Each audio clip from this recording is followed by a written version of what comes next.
Welcome to Dynasty Debrief. Today, we're going to bring you our top 24 Dynasty quarterback rankings by tiers. So, Dak, take it away. Yeah, we're going to start off with Josh Allen. He's the number one quarterback in fantasy. Makes him the number one player in dynasty football overall. He's there's not much to say about Josh Allen other than he's that guy basically. Next up, quarterback two, we got Patrick Mahomes, proven winner, proven fantasy asset, uh, puts up great numbers every year. Andy Reid as his head coach, he's been fantastic, MVP winner. He probably will get another wide receiver this offseason, which will hopefully boost up his passing numbers a little bit more and get him back into that QB1 territory with Allen. But for right now, we have him at QB2, elite talent, Patrick Mahomes, obviously. All right, so the last player in S tier is going to be Jalen Hurts. Now, before you freak out, it's important to mention this is based on a 4-point passing touchdown system where the rushing quarterbacks are worth a little bit more, especially Jalen Hurts, who rushes for a ton of touchdowns. He's the youngest out of all these top guys, pretty much. He's tied to two elite wide receivers. He's going to be in a better offense next year, and he was still an elite fantasy option this year. He's QB2 this year. Um, and coming off a down year, really, if you look at his points per game, this year he was about 22 points per game. Last year he was about 25 points a game. So I think next year he could easily jump back up to that 25 points per game, a real difference maker, someone that's going to win you weeks all by himself. Do you have any concern if they ban the tush push in the offseason? I think the Eagles will still run a QB sneak and they'll still be good at it, and Jalen Hurts will still rush. He might not get, what do you have this year? Like 16 rushing touchdowns. He might not have that many, but he'll probably still have 10, and he'll probably throw for more touchdowns anyway. So it'll all And even this itself year out. he looked hurt while he was playing. His rushing yards were significantly down. So like even if he runs for less touchdowns, hopefully his rushing yardage in the middle of the field will help push those points back Yeah, up. he'll be better next year for sure. Yeah. All right, yep. So moving on to the A tier, we got Lamar Jackson. Now this again is a 4-point passing touchdown, so that's why we have him so high. He averaged 20 points a game this year. Again, there's not much to say about Lamar Jackson. Year in, year out, he just produces fantasy points. So yeah, we like him in the A tier. I think Lamar also has the upside to break fantasy, which only a couple players really do. He could be a 26 point a game, have that type of season. Next up we got CJ Stroud, elite passing quarterback. Tons of touchdowns this year, a great rookie season, unspoken numbers as a rookie. We've never seen anybody put up numbers in recent past like Stroud did in this rookie season of his. With Nico Collins and Tank Dell, two receivers that were like people were questionable about how that wide receiver room was going to look. They everybody in that offense showed up to the plate this season. They smashed expectations, won a playoff game. C.J. Stroud was elite in doing so. There were games where he put up 400 passing yards, 450 passing yards. He's an elite talent moving forward. We have him in the middle of this A tier with right in front of Joe Burrow, who Dalton will talk about Yeah, next. Stroud's an exciting player to have. So next player is Joe Burrow. Joe Burrow is a better talent than Stroud, but he's also 5 years older, so we have to take that into account. Burrow's tied to Jamar Chase, maybe T. Higgins, maybe they draft another wide receiver. He's got a good offense. He's got a good offensive coach. He's just on a good team. Joe Burrow's an elite talent. Can't go wrong with him. I think he's also one of those players that's kind of missing that super high ceiling just because of his lack of rushing upside. He's not going to have, Jalen Hurts, Lamar Jackson rushing numbers, obviously, but he can easily be a top five dynasty quarterback year in, year out for a foreseeable future. Yeah. So now moving on to the B tier, we got Anthony Richardson. Um, there's definitely this question surrounding him of is he injury prone? Is he not injury prone? He could be, but he could also be in the S tier by the end of next year because the 2 games that he was fully healthy, he scored 30 points a game in both of them. Like he could really, really be electric next season. So we're all in on Richardson. That's why I put him so high, and he's got the potential to be like a 25 points per game type guy on the ground, especially. So we got him in that B tier. Yeah, that's a gamble that we're like willing to take with Richardson Absolutely. for that elite upside in that S tier with Mahomes, Hurts, Allen.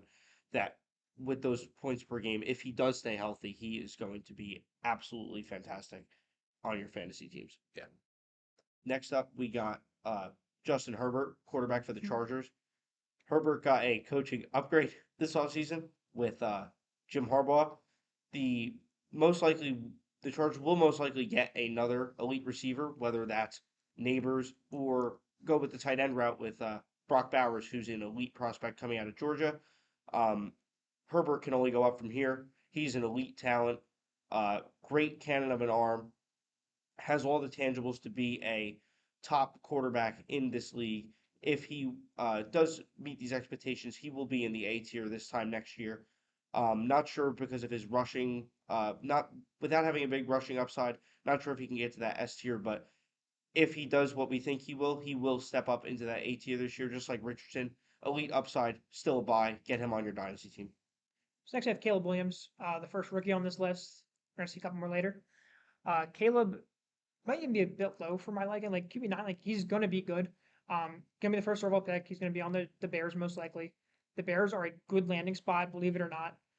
They already have a very good wide receiver, DJ Moore. They also have other draft picks and a lot of money for agency to spend, where they're going to probably get him more weapons as well. There's a good chance they get Roma Dunze, who will be a very nice player next to DJ Moore. Like that's already a very good wide receiver room. So he's going to have weapons. He has the coach. He's got uber talent. Like he is an exciting player to have. He's got decent rushing upside as well.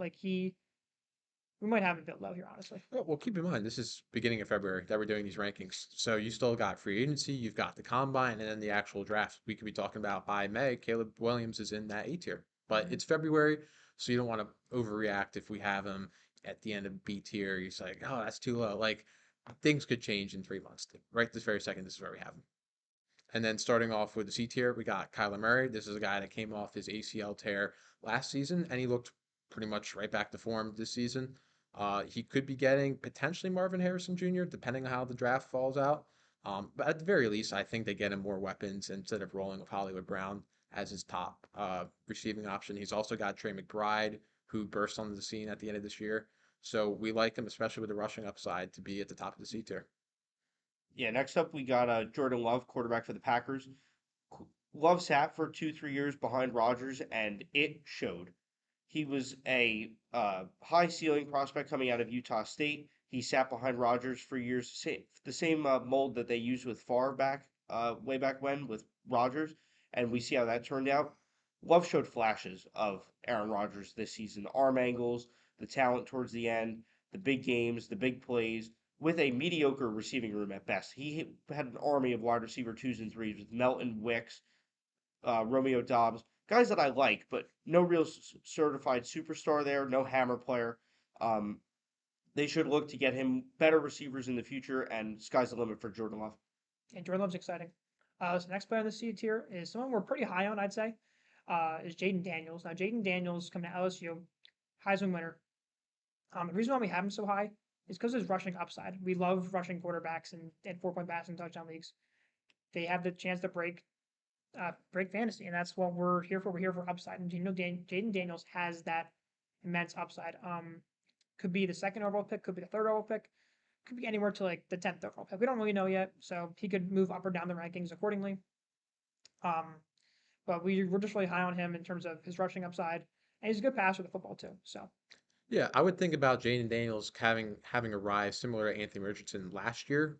If you think back to like February, he was probably like the 105, 106 going to rookie drafts behind Bryce Young, behind CJ Stroud. And by the time the draft rolled around, he's going 102 in most of your leagues. So we kind of got that same trajectory with Jaden Daniels. We're just predicting it ahead of time in February. And then we got Drake May, also in the C tier, who, don't get me wrong, is also a great talent in his own. He has good rushing upside, not the elite rushing upside that Jaden Daniels does, but he could go into a great draft spot, landing spot, better than Daniels, and that could change these rankings. He's still a great thrower of the football as well. He's just a really good talent that absolutely belongs in the C tier if he gets that top 2 draft capital. Next up, we got Trevor Lawrence. Trevor Lawrence had a down year. Everybody saw it, but was the number one overall pick in his draft class. Star quarterback out of Clemson. He showed flashes in year two. Year one wasn't great. Year two, he was being taken as high as the 106 in startup superflex drafts. Um, he's very talented. He will probably get some new receivers this year, as Ridley and Kirk aren't the best. Not bad receivers by any means, but not the best. He also didn't throw for many touchdowns this year. ETN took a big step up uh, by getting in the end zone, but those numbers will even out over time. Positive regression will come for Trevor Lawrence. He's still a great asset to have on your dynasty team. yeah, T Law had a lot of unlucky plays this year, I'd say. He's someone that could definitely see a bigger bump next year. So rounding off the C tier, we have Dak Prescott. We couldn't not put Dak in this tier. He just had too good of a season. He hasn't really done that for a couple of years where he's been that elite for fantasy production, but this year he was just lights out. He was, I think, QB3, threw a ton of touchdowns, threw for a ton of yards, and he's the oldest player so far on this list. I think he's like 30, but you can't ignore that good production. Nothing is really going to change there, I don't think. They're still going to have the same receivers. They're probably going to bring in another receiver, honestly. Like, they're probably going to get better in terms of their offensive personnel. So Dak has the chance to be another top 5 quarterback again next year. So you can't ignore that. 4-point passing touchdown, and he put up 20 points per game this year. That says all you need to know. Yeah, he's 30 years old, playing his best football. He's got CeeDee Lamb. They love to throw the football down there. We've got him rounding out the C tier. Now, starting off the D tier, we got Brock Purdy. A lot of people question his talent, and probably rightfully so, but he produced this year. I believe he was QB5 in fantasy, and the way he's played, he's going to be the quarterback probably for the next 2 years until that rookie contract expires. And he's surrounded with Debo, Brandon Ayuk potentially, George Kittle, McCaffrey. Like, that offense is elite, and we want Purdy with Shanahan and all of that going for him. We want him there with 2 more years in that offense at least. So he's going to be in this D tier. He's worth a lot, and that's where we got him. Next up, we got Tua Tagovailoa. Very similar to Purdy in the way of coaching. Mike McDaniel obviously came from the Shanahan tree, an elite play caller, play scheme, everything going on there for him. He's got 2 elite wide receivers in Tyreek Hill and Jalen Waddle. He's tied to Tyreek Hill for at least the next couple of years, and as we've said, that Tyreek Hill has everything that Tua wants. He finds him the ball 10 to 15 times a game in terms of targets. And as long as Tyreek's there, Tua is going to produce a lot. And even when Tyreek leaves, he's shown that he does have that nice 17 points, 18 points per game where he can still get with Waddle. And they'll obviously bring in another receiver when Tyreek departs. But as long as he's tied to McDaniels, he'll be good. Yeah, I mean, those two last, Purdy and Tua, like they're kind of the same type of player. We're like, are they elite talents? No, but they're a good team. They're in good systems. They're gonna throw the ball a lot, and you like that. Speaking of not great talent, we have Justin Fields. Now, is Justin Fields a good NFL quarterback? No. Is he an elite rusher of the football? Absolutely. Justin Fields is someone that has, once again, that upside that I keep having to talk about with Jaden Daniels and Lamar and so on, that or they just have the upside to break fantasy football. We saw it last year, not this past year, but the year before that, where Fields had that stretch where he was rushing for like 100 some yards a game, and that is just unbeatable at the quarterback position. He's likely getting a new team, so probably going to be on like some sort of prove it deal where he's going to get 1 or 2 years.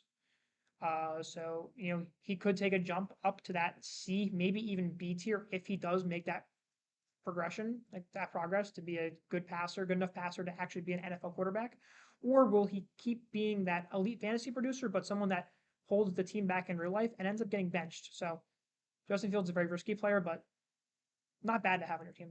Yeah, and even if he doesn't have the best year this year, we've seen Baker Mayfield get how many chances with different teams. So Justin Fields could just continue to bounce around and be like that bridge quarterback, and he's always going to produce in fantasy just because of his rushing upside. So we do have him in this D tier. Now, rounding out the D tier, we've got Deshaun Watson, who did not have a great year. The biggest thing that supports his case being in the D tier is the fat contract that they paid him. He's going to be in Cleveland. He's guaranteed to be the starter for 3 more seasons at least. So just on the QB stability alone, we have to have him in this D tier. And he's got good weapons around him, so maybe he can capture some of that form he had in Houston. And we're going to place him in that D tier and project that he catches some of it. Next up, we have the start of the E tier. We have Jared Goff starting off this E tier. Jared Goff is a system quarterback at the end of the day, but he has Ben Johnson coming back for another season at least. Ben Johnson wants to go win a Super Bowl. He has Goff. They have all the talent that they need around him. Amon-Ra St. Brown, Samuel Porter, fantastic rookie tight end. Jahmyr Gibbs catching the ball out of the backfield. Jameson Williams has come on late in the season. They have everything in place for Goff to succeed. And as long as those players are there and Ben Johnson's there, Jared Goff will produce for your fantasy football team. Yeah, Jared Goff's a fantastic QB3 to have. Sometimes even a QB2. He's fine. Next we have Bryce Young. Now Bryce Young had one of the worst rookie seasons that I can remember, and he was also drafted first overall. But he had no help. He was just in like one of the worst situations possible. Hopefully with the new head coach, with the hopefully new wide receivers coming in, they don't have a first round pick, so they can't get any of those elite wide receivers. But maybe they can get someone in the second round. Maybe they can sign someone in free agency, maybe T. Higgins. Um, I'm just hoping that the new scheme and those new weapons will help him propel him up into that type of producer that Jared Goff is. Bryce Young probably is never going to be in that 20 points per game, but maybe he can get up to that 17 points per game for a long time, be a consistent passer. That's what he is. He's a great passer, great accuracy. And hopefully he can, bounce back and become a good asset. He still has the upside. Yeah, and he had 250 rushing yards on the ground. So maybe if that offense gets better, you see him add like 50 more yards and then maybe a couple rushing touchdowns just to kind of add some more points to his overall points per game. So now we got Kirk Cousins, who at age 35 was playing his best football. And we think he goes back to Minnesota. He's going to have Justin Jefferson. He's going to have Jordan Addison. He's going to have TJ Hawkinson. That's a great spot.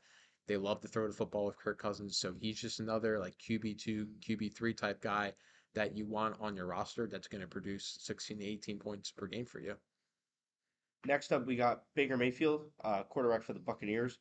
He's probably going to get an extension with the Bucs to stay there and be the quarterback of that football team. He had a great year, led them to the divisional round of the playoffs, came up just short against the Detroit Lions, but he really resurrected his career. He was able to get Evans and Godwin the ball a ton. They got into the end zone. Touchdowns equal fantasy points. Baker Mayfield was a really good piece this year, and he should be a solid piece moving forward as a quarterback 3 on your team, just as a safety valve. Yeah, so rounding off our top 24, we have Michael Penix Jr. Now, this is based purely off of projected draft capital, which at this time he's looking like he's going to be a mid first round pick. And if a quarterback goes in the mid first round, you have to have him somewhere in top 24, right? So he's got a cannon of an arm. He's probably going to go into a better situation than most of these quarterbacks. Like, he's not going to be on the Patriots, so that's good, right? So hopefully he can go into a good situation, um, show off his cannon of an arm, progress, not get hurt. He's been so injury prone in his college career. He's a little older, but that's okay. We have to have him somewhere because he's going to be a first round pick most likely. Yeah, he's going to be in a good spot, potentially going towards that back end of the first round. And there's so many QB needy teams. I think he gets taken in that spot. Now, if it turns out in May that he's a second round pick because of the medicals and all that kind of stuff, then obviously he drops down. And maybe another first round pick, potentially a Bo Nix or JJ McCarthy, gets put in that spot. But for now, we're projecting Penix to be that QB 24 spot at the end of the E tier. Yeah. So thanks for watching. This is a new channel in case you didn't know. We hope you liked it. We hope you subscribe and like the video.